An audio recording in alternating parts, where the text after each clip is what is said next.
Joe Sapp. I was the project engineer for the Miami County I-75 project. I'm Rachel Bates with the Eagle Bridge Company. I was the project manager for the project. Basically added a shoulder to over the railroad. Part of that widening on the railroad bridge, we actually widened it, and then we did a hydro demolition of the existing deck. And the project was bid in the end of 2018 for a cost of $9,569,000 and some change. It's two bridges that were very complicated MOT on I-75 in Miami County.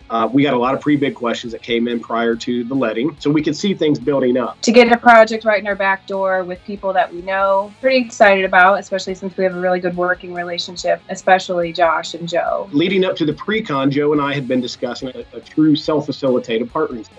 District 7 is one of the best when it comes to doing the pre-construction partnering meeting. They make an effort every single pre-con where we do it after the actual pre-con, and then we have a whole separate meeting as part of it, which I think is always really appreciated. One thing I like to do when we have these things is make sure that everybody just understands that it's a completely open forum at that meeting. Don't hold anything back. This is the chance right here to get everything out on the table. And that's basically what we all did. He self-facilitated this big meeting in our conference room, and they put the whiteboard paint up on the walls, so he kind of just stood up there and writes down different things that people had, our goals to get through the job and how to get through it successfully.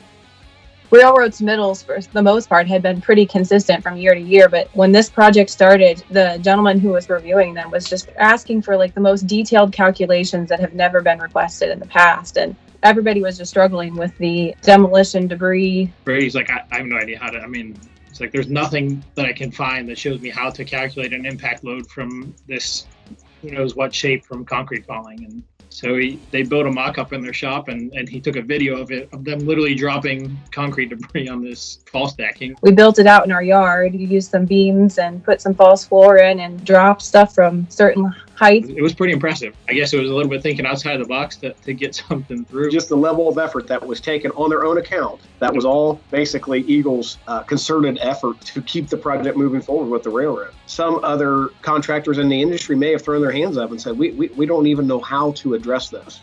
Instead of moving forward with an idea that's completely outside of the box but was effective. Some bad weather at the beginning of the season can completely impact how your October and November go. So, and it did in this case. Eagle built a slab bridge. It was in November. It was after we had a snow and ice event already, and we're trying to get this latex board because we had a 10-foot lane on interstate. Nobody wanted a 10-foot lane on interstate.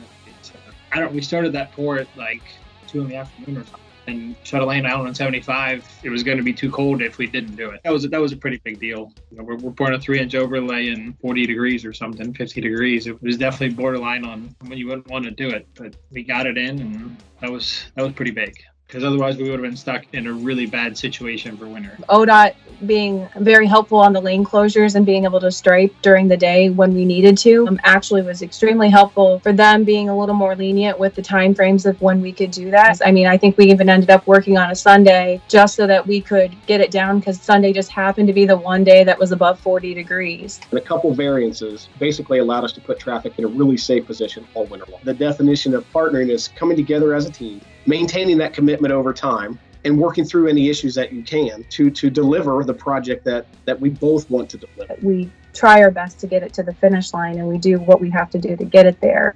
And relationships are really what makes that happen.